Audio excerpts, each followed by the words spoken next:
ఏపీలో సార్వత్రిక ఎన్నికల్లో టీడీపీ కూటమి ఘన విజయం సాధించిన విషయం తెలిసిందే. దీంతో టీడీపీ అధినేత చంద్రబాబు 4వ సారి ముఖ్యమంత్రిగా ప్రమాణ స్వీకారం చేయబోతున్నారు. ఈ క్రమంలో రాష్ట్రంలోని వివిధ శాఖలపై టీడీపీ దృష్టి పెట్టినట్లు తెలుస్తోంది. ఈ క్రమంలో చంద్రబాబు కొత్త కేబినెట్లో టీడీపీతో పాటు జనసేన, బీజేపీలు చేరడం ఖాయం. అలాగే టీడీపీ నుంచి ఎవరెవరికి బెర్తులు దక్కుతాయనే చర్చ జరుగుతోంది. ఈసారి చంద్రబాబు సీనియర్లతో పాటుగా మహిళలు, యువతకు కూడా ప్రాధాన్యం ఇవ్వాలని భావిస్తున్నారట. కాగా మంత్రివర్గంలో అవకాశం దక్కే నేతలు ఎవరు అనే చర్చ జరుగుతోంది.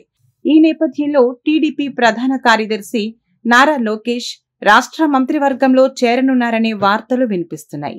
ఆయనకు ప్రాధాన్యమున్న మంత్రిత్వ శాఖల బాధ్యతలు అప్పగించే అవకాశం ఉన్నట్లు పార్టీ వర్గాలు తెలిపాయి. గతంలో మంత్రివర్గంలో చేరనని లోకేష్ అన్నారనే విషయం తెలిసిందే. తాజాగా ఎన్నికల అనంతరం పార్టీ అధిష్టానం నిర్ణయానికి కట్టుబడి ఉంటానని చెప్పారు. అయితే లోకేష్ ను మంత్రివర్గంలోకి తీసుకోనున్నట్లు చంద్రబాబు స్పష్టం చేశారని సమాచారం.